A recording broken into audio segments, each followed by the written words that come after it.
안녕하십니까. 리서치센터 글로벌 채권팀장 박태근입니다. 전 세계가 코로나 팬데믹의 완전한 종식을 간절히 기도하는 가운데 2021년 한 해가 저물어가고 있습니다. 투자자 여러분도 많이 고생하셨을 겁니다. 현재 각국은 이러한 경기 회복과 코로나의 종식을 위해서 막대한 유동성과 또는 재정 지출을 확대해 왔고요. 그로 인해서 올해 경기 회복은 나름대로 의미가 있었지만 자산 가격이 또 급등하는 그런 굉장히 부작용이 있었습니다. 무엇보다 그 부산물로 저희가 2000년대 이후 한 번도 경험하지 못했던 각국의 인플레이션에 대한 어두운 그림자는 짙게 그리워진 상황입니다. 이러한 배경을 바탕으로 2022년 글로벌 채권 시장에 대해서 여러분과 같이 좀 의견을 나누면서 말씀을 드리고자 합니다. 올해 전체적인 내년도 상반기를 중심으로 글로벌 채권 섹터 선호도는 일단 미국을 중심으로 선진국의 하이힐드 채권, 그다음에 글로벌 투자 등급 회사채, 그리고 신흥국 채권, 그다음에 이제 선진 국채가 되겠습니다. 사실 이러한 선호도는 크게 변화가 없는 편이고요. 하지만 이제 이러한 선호도 간의 기대 수익률과 그다음에 주식과 또 채권의 기대 수익률은 상당히 좀 좁혀진 상황이고요. 특히 이제 하반기에는 이런 선호도가 다소 변화가 있을 것으로 생각하고 있습니다. 기본적인 투자 테마와 접근은 저희가 봤을 때는 일단 매크로 헤징, 다시 말해서 어떠한 경기 여건의 변화에 의해서 어떠한 채권 투자 성과가 유리할 것인가, 여기에 대해서 기본 좀 가이드를 잡고자 하는데요. 일단 지금 현재가 올해 연중으로 보면 글로벌력의 달러 강세가 지속되어 왔고요. 그 다음에 모두에서도 말씀드렸지만 결국 화두가 인플레이션이었습니다. 이렇게 되니까 결국 미국의 인플레이션에 베팅하는 이 팁스, 물가연동 국채 성과가 그나마 모든 채권 성과가 고전하는 가운데서도 유일하게 좀 양호한 성과를 얻었죠. 내년도 그림은 과연 이러한 달러 강세가 지속될 거냐, 아니면 인플레이션이 어떻게 될 거냐, 이게 포인트가 될 건데요.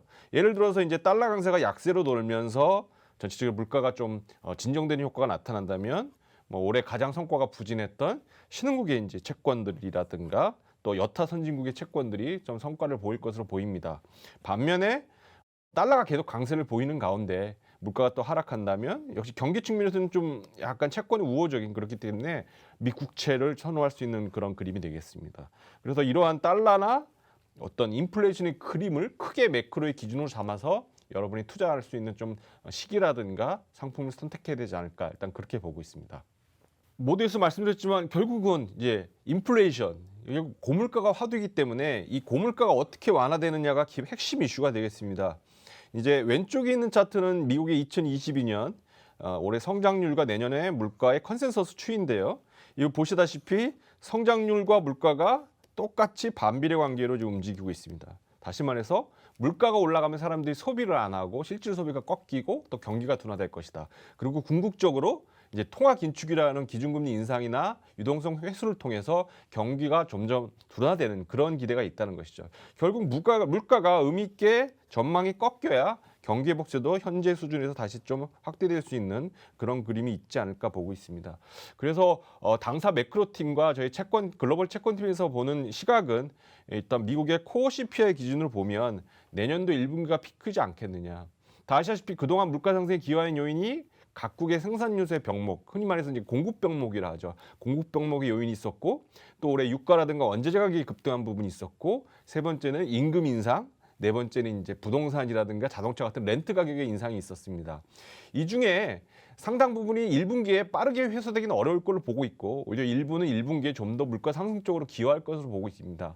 다만 어쨌든 공급 병목이라든가 유가 수준이 1분기를 피크로 정점을 찍고 완화된다면 전체적으로 속도는 느리겠고 추세는 높을 것이지만 완만하게, 어떻게 보면 연준의 목표는 1% 물가를 소폭 상회하는 수준으로 내년 연망을 마무리하지 않을까, 일단 그렇게 보고 있습니다. 그래서 역시 다시 한번 말씀드리지만 글로벌 채권 투자자, 특히 이제 국채 투자자 입장에서는 이런 고물가 완화가 기본 핵심 이슈가 되겠습니다.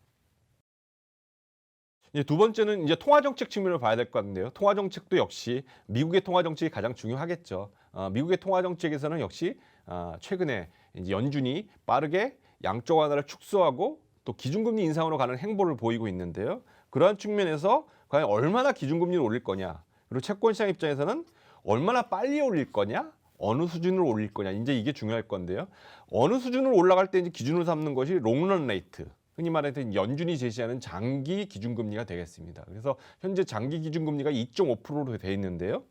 왼쪽에 있는 차트를 보시면 아시겠지만 현재 미국 파생 시장에서 반영하는 기준금리 레벨이라는 게 내년도에선 2에서 3차례, 그리고 내후년에는 이제 3차례 정도 더 올려서 사실 1.5%입니다. 근데 이제 채권 투자자 입장에서 관심 있는 것은 아까도 말씀드렸다시피 금리 인상이 최종적으로 어느 정도까지 이루어질 것인가, 그리고 인상의 속도가 역시 포인트가 되겠는데요. 현재는 인상의 속도가 빠르게 진행되면 사실 주식보다는 채권이 단기적으로 유리한 국면이 될 수도 있습니다. 이는 왜 그러냐면 금리 인상을 아무래도 하게 되면 인플레이션이나 성장에 부정적인 영향을 주기 때문에 위험 자산인 주식보다 채권의 우호적인 기대가 높아진다는 것이겠죠. 재밌는 것은 최근 한두 달 총을 보면 금리 인상이 빠르게 진행되는 것은 맞는데 2024년과 23년의 기준금리 인상폭이 연준의 장기 기준금리인 2.5%보다 한참 낮은 1.5% 수준에서 일단 정체되고 있다는 거나 소폭 하락하고 있다는 것입니다. 이걸 액면 그대로 해석하면 기준금리 인상이 빠르게 이어질 수는 있겠으나 일단은 기준금리가 1.5% 선에서 마무리될 가능성도 있지 않느냐. 채권 시장에서 바라는 기대일 수도 있겠지만 이러한 부분이 현재 장기 금리를 중심으로 금리가 못 올라가거나 오히려 하락하는 요인이 되고 있습니다. 그래서 오른쪽의 금리를 이제 다시 한번 보면 연준의 중립금리는 어쨌든 잠재 성장률의 하락을 따라서 최근에 꾸준히 하락을 해왔고요. 최근 2, 3년 동안 기준으로 보면 2.5%입니다. 흔히 이제 미 국채 투자를 관심 있게 보시는 입장에서는 이 2.5%를 중심으로 손이 말해서 롱런 레이트 기준금리를 중심으로 위에서 채권을 저가 매수한다면 대부분의 성과가 가장 크게 났었거든요. 거듭 말씀드리지만 이번 주 FOMC를 포함해서 내년도 미국의 FOMC에서 이 2.5%가 위로 올라갈 거냐 내려갈 거냐. 이건 앞에서 말씀드렸던 장기적 기준금리의 속도와 레벨과도 관계가 있습니다. 결국 2.5%보다 올라가는 수준에서 채권을 매수한다면 채권 성과가 높아질 것이고요. 포인트는 결국 이 2.5%가 유지되거나 하향되면서 기준금리 인상이 끝난다면 결국 채권 투자 입장에서는 중장기 국채금리가 더 이상 올라가지 못하고 채권 가격이 지지되고 올라갈 수 있는 부분이 되기 때문에 상당히 긍정적인 부분이라고 할 수 있습니다. 어쨌든 결론적으로 다시 말씀드리면 저희는 내년에 미 연준이 3차례, 일단 2차례 인상이나 끝난다 하더라도 3차례 인상을 각오하거나 시장이 반영해야 된다고 볼 수 있겠고요. 그다음에 이 롱런 레이트가 어느 수준에서 변화될 거냐, 또 연준이 어느 쪽에서 강조를 할 거냐, 이게 중요하다고 볼 수 있겠습니다. 세 번째는 이러한 측면에서 미 국채 금리를 보면 내년도에는 올해보다 상대적으로 호재, 흔히 말해서 채권 쪽에는 우호적으로 볼 수 있는 재료가 많습니다. 첫 번째는 국채 발행이 이제 재정 적자를 축소하면서 올해보다 줄어들 가능성이 높고요. 두 번째는 이제 글로벌리하게 수요도 꾸준한 편입니다. 그리고 장기적인 기대 인플레가 현재는 계속 단기적인 물가가 지금 3%, 5%, 6%대로 올라감에도 불구하고 2% 초반에서 머물러 있거든요. 이건 이제 연준의 억제 목표대로 장기적인 인플레이션이 억제된다고 하면 사실 중장기적인 가치 평가에 초점을 들어서 미 국채의 구성원을 평가하면 기준금리는 올라가나 장기 기대 인플레이션이 정체되고 그다음에 텀 프리미엄이라고 하죠. 어떤 장기치를 투자하는 보상에 대해서 이게 소폭 올라가는 수준에서 제한된다면 사실 미 국채 금리가 제한적으로 오르는 수준에 그칠 것을 일단 보고 있습니다. 최근에 이러한 부분을 많이 상당히 반영하고 있고요. 가장 포인트는 사실 기대 인플레이션과 텀 프리미엄인데 텀 프리미엄은 최근에 마이너스입니다. 텀 프리미엄 마이너스라는 것은 어쨌든 채권에 여러 가지 수요가 많다는 것이고요. 이러한 부분이 내년에 일정 부분 다시 플러스로 돌 가능성을 고려해야겠지만 저희가 봤을 때는 제한적으로 상승한다고 보면 일단 미 국채 금리가 올라갈 때 채권을 저가 매수하는 타이밍과 레벨을 봐야 되지 않을까 일단 그렇게 보고 있습니다. 현재는 올해 고점인 1.7% 후반보다는 좀 더 높아질 것으로 보고 있고요. 현재 시장 컨센서스가 2% 정도로 보고 있는데 제가 만약에 봤을 때 2% 정도의 미 국채 10년이 올라간다 하면 또 근처에 머무른다고 하면 미 국채를 저가 매수할 수 있는 시도라든가 전략이 유효하지 않을까 일단 그렇게 보고 있습니다. 그래서 일단 전체적으로 보면 미 국채가 금리 고점을 확인하는 과정에서 일단 주요 채권의 투자 매력도를 같이 봐야 될 것 같고요. 아직은 국채보다 이자 수익이 높은 크레딧물이 많기 때문에 글로벌 채권 투자 입장에서는 이자 수익이 가장 높은 미국의 하이힐드 채권을 일단 볼 필요가 있습니다. 미국의 하이힐드 채권 현재 이자가 한 4.5% 정도 나오는데요. 여타 신흥국 채권이라든가 아시아 크레딧 채권보다도 높다는 것이죠. 그래서 일단은 선호될 수 있는데 기본적으로 채권의 추가 수익을 결정하는 것은 이렇게 기본적인 금리, 레벨도 중요하지만 신용 스프레드가 중요합니다. 신용 스프레드가 뭐냐? 국채 대비 회사채나 크레딧물에 주는 가상금리 성격인데요. 이게 아무래도 좀 벌어져 있어야 추가적인 수익이 가능하겠죠. 근데 이제 올해 대부분의 국채보다 회사채나 크레딧물의 성과가 좀 우월한 효과를 보이면서 이 신용 스프레드나 크레딧 스프레드는 대부분 지금 역사적 평균 수준 이하로 줄어든 상황입니다. 그래서 유럽의 투자 등급 회사채라든가 유럽의 하이힐드 또 미국의 투자 등급 회사채 같은 경우는 신용 스프레드 측면에서는 추가적인 수익을 크게 기대할 게 없습니다. 또 방금 최선으로 말씀드렸던 미국의 하이힐드 역시 신용 스프레드가 역사적인 평균 수준 이하로 지금 줄어든 상황이기 때문에 기본 일들을 제외한다면 안정성 측면에서는 성능으로 되겠으나 추가 수익은 제한된다고 보겠죠. 그래서 결과적으로 보면 내년도에 결국 하반기나 또는 미 국채 금리가 올라갔을 때 어떻게 신흥국 채권이라든가 달러 표시 채권을 잘 저가 매수하느냐가 추가 수익 측면에서는 또 채권의 성과를 높이는 데서 중요하다고 할 수 있습니다. 하지만 현재는 일단 어쨌든 선호도는 미국의 하이힐드를 가장 높게 보고요. 올해 이제 방금 말씀드렸던 전체적인 미국의 크레딧물 달러 표시 채권들이 성과를 많이 보였는데 그런 성과 와중에서도 미국의 투자 등급 회사채와 미국의 하이힐드 그리고 최근에 이제 미국의 경기 부양책과 관련된 인프라 투자 맞물려서 미국의 지방채도 상당히 성과가 좋았습니다. 이러한 성과들이 앞에서 말씀드렸던 신용 스프레드가 많이 줄어듦에도 불구하고 기본적으로 이자 수익률이 3%에서 4% 수준을 유지하고 있기 때문에 내년에도 역시 우월한 기대 수익률을 보일 수 있는 선진국 채권이 되지 않을까 일단 그렇게 보고 있고요. 선진국 채권에서는 하이힐드 채권의 성과를 여전히 우기하게 보지만 올해보다는 수익률은 둔화될 거고요. 그래서 하이힐드 채권 내에서는 단순히 미국의 하이힐드 채권보다는 미국의 지방채라든가 미국의 변동금리 채권이라든가 또는 그런 하이힐드 채권에서도 좀 우량 등급 채권, 흔히 말해서도 더블 B 채권이라고 할 수 있는데 이런 채권을 분산 투자함으로써 여러분이 좀 성과 대비 변동성을 줄이는 부분이 있지 않을까 일단 그렇게 보고 있습니다. 그래서 내년도에는 일단 변동성 축소 측면에서는 하이힐드 채권을 분산 투자하자. 이게 제가 선진 크레딧 측면에서는 말씀드리고 싶은 내용입니다. 다음은 신흥국 채권에 대해서 설명드리겠습니다. 사실 올해 신흥국 채권 투자 가장 좋지 않았습니다. 채권인 이제 요인이 해외 채권인 두 가지죠.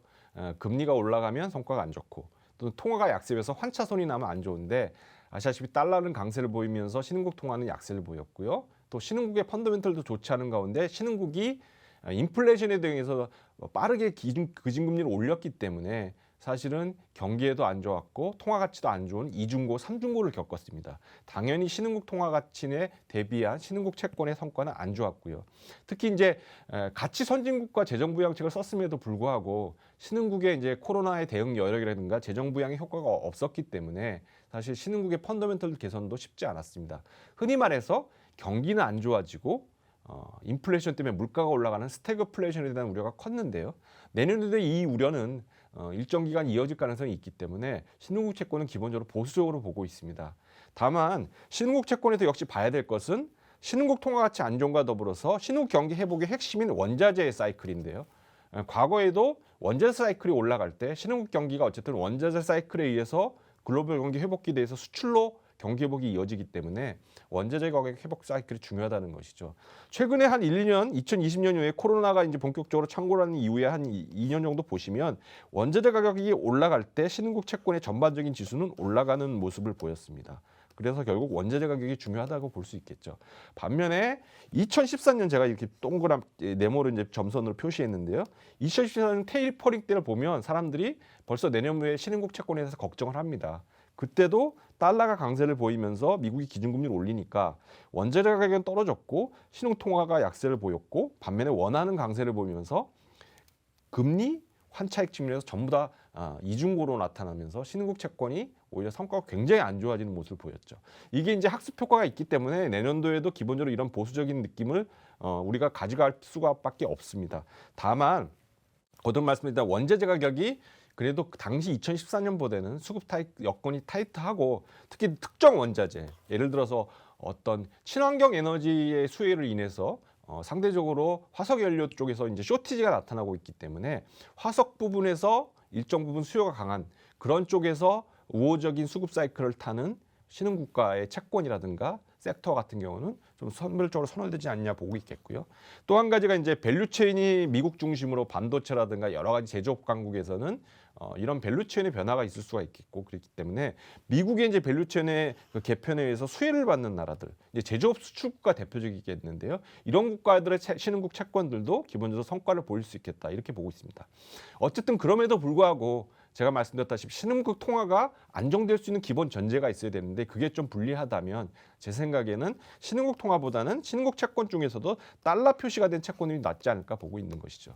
신흥국 달러 표시 채권은 말씀 그대로 신흥국의 달러로 발행된 채권이기 때문에 어떻게 보면 미국 투자자 입장에서는 미 국채 대비 크레딧물의 성격으로 볼 수 있습니다. 당연히 현지 통화로 환산되는 채권보다는 환율 변동성이 제한적이라고 볼 수 있겠죠. 최근에 보시면 아시겠지만 신흥국 통화 표시 채권도 결국은 미국 대비 크레딧물이기 때문에 신흥국 펀더멘털이 좋지 않은 상황에서는 올해 대부분 마이너스 성과를 보였습니다. 다만 이게 이제 성과가 미 국채 금리 대비해서 가상금리 성격이기 때문에 신흥국 펀더멘털이 좋아서 가상금리가 축소되거나 아니면 미 국채 금리가 떨어지면 신흥국 달러 표시 채권의 금리가 떨어져서 신흥국 달러 표시 채권 가격이 올라가기 때문에 역시 미국 국채 금리 향배와도 굉장히 밀접하다고 볼 수 있습니다. 최근에 성과가 그나마 회복된 것은 미 국채 금리가 최근 한두 달 동안 좀 더 하락을 했기 때문에 신흥국 달러 표시 채권들의 가격이 올라갔습니다. 다만 이제 신흥국 달러 표시 채권 인덱스 기준으로 보면 듀레이션이 8년 이상으로 길기 때문에 어떤 금리 상승에 대한 민감도가 있다고 볼 수 있겠죠. 그래서 아까 말씀드렸다시피 미 국채 금리가 예를 들어 내년에 올해 고점이 1.7%, 2% 수준까지 올라가는 수준까지 간다면 오히려 그때는 듀레이션 리스크가 약간 완화된다고 보고 있고 그렇기 때문에 이때는 이제 신흥국 달러 표시 채권을 미 국채 금리 상승에 발맞추어서 저가 매수해야 되지 않을까 보고 있습니다. 그래서 신흥국 채권이 현재 달러 표시 채권이 4%대 일대에다가 만약에 그 당시에 신용 스프레드 축소까지 이어진다면 현재 입장에서는 가장 좀 매력적인 구간에 있지 않을까 보고 있고요. 역시 미 국채 금리가 좀 더 올라간 후에 저가 매수를 해야 되지 않을까 일단 이런 의견을 여러분께 드리고 싶습니다. 다음 이제 오늘 마지막 내용으로 국내 채권에 대해서 여러분께 말씀드리겠습니다. 국내 채권 금리 올해 좀 제법 많이 올랐고요. 일단 금리 고점은 어느 정도 1차적인 고점은 확인된 상황입니다. 주지하다시피 저희가 8월에 기준금리를 올렸고 또 11월에 올렸죠. 그래서 두 차례 기준금리 올리는 가운데 시장에서는 사실 금리가 오버슈팅하면서 이렇게 빠르게 올라간 것이 내년에 1.75%까지 그러니까 현재 금리 레벨로는 세 차례 11월 전에 기준으로는 네 차례의 기준금리 100bp의 기준금리 인상을 반영했기 때문에 시장금리가 빠르게 올랐었는데요. 현재는 그런 금리 고점 확인이 어느 정도 마무리됐기 때문에 저희가 봤을 때는 금리 변동성이라든가 경기 모멘텀 측면에서는 올해보다 또 투자 여건 측면에서는 나아지지 않을까 일단 그렇게 보고 있습니다.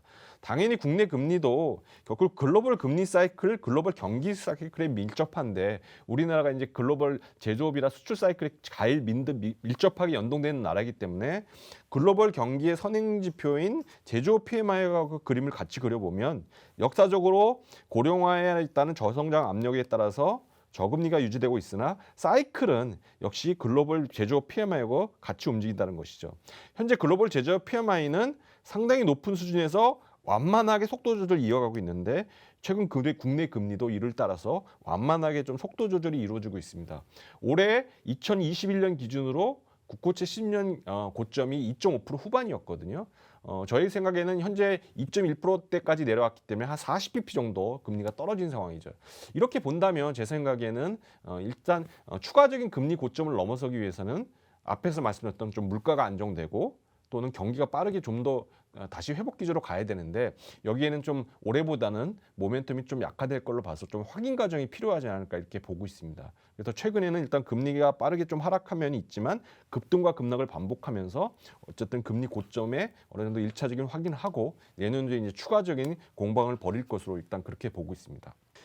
그래서 현재 보면 2011년 이후에 우리가 기준금리와 국고 3년 금리, 국고 10년 금리, 흔히 말해서 이제 단기 금리, 장기 금리를 같이 한번 보여드리고 있는데요. 일단 기준금리 인상을 앞에서 말씀드렸다시피 선반영한 상황에서 저희 하우스는 내년도 기준금리가 연말 1.5%로 보고 있기 때문에 1.5%라면 현재 기준금리 1%에서 두 차례 올리는 거 아니겠습니까? 일단 1분기에 물가 상승세가 상당히 높을 것으로 보고 있기 때문에 1분기 한 차례 기준금리 올리고요. 그다음에 하반기에 미국 금리 인상 기조를 보면서 한 차례 더 올릴 것으로 보고 있습니다. 일부 이제 투자자들은 그런 얘기를 하세요. 아, 미국이 기준금리를 이렇게 올리고 또 우리나라 한국은행도 지금 가계부채 때문에 이렇게 금리를 올리는데 시장금리가 더 올라가는 거 아니냐 많이. 혹자는 뭐 더 3%대까지 올라가는 거 아니냐 이런 걱정을 많이 하시는데요. 물론 여러 가지 논란의 여진이 있습니다. 다만 이제 제가 말씀드리고 싶은 것은 11월에 기준금리를 올리면서 한국은행 총재께서 말씀하셨던 내용 중에 한 부분을 제가 인용해 보고 싶습니다. 어떤 말씀을 하셨냐면 우리가 지금 미국보다 빨리 기준금리 올리면 실제 그렇게 올리고 있고요. 나중에 미국이 기준금리 올릴 때 우리나라는 속도 조절 내지 오히려 안 올릴 수가 있다 이런 말씀을 하셨거든요.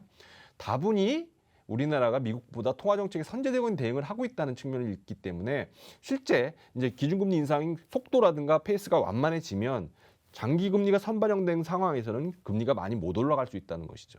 그래서 일단 간단히 제가 두 가지 지금 기준금리가 여러분이 관심사일 텐데요. 내년에 기준금리 1.5까지 올라가면 어느 정도 고점을 보느냐. 저는 이제 올해 고점이 2.5%대 10년물 기준으로 이렇게 형성되었는데요. 한 2.6%대까지도 올라갈 수는 있다고 봅니다. 그래서 이 정도까지 보고 있고 만약에 1.75까지 올라간다면 저희가 2017년, 18년에 기준금리 고점이었거든요. 그때 국고채 10년이 2.85까지 올라갔습니다. 그래서 제 생각에는 만약에 올라가도 올해보다 한 10에서 20pp 사이가 좀 맥시가 아니겠냐 보고 있고요. 그거는 물론 전체적으로 암묵적으로 보는 것이 2%대까지 기준금리를 안 올린다는 전제에서 출발하고 있습니다.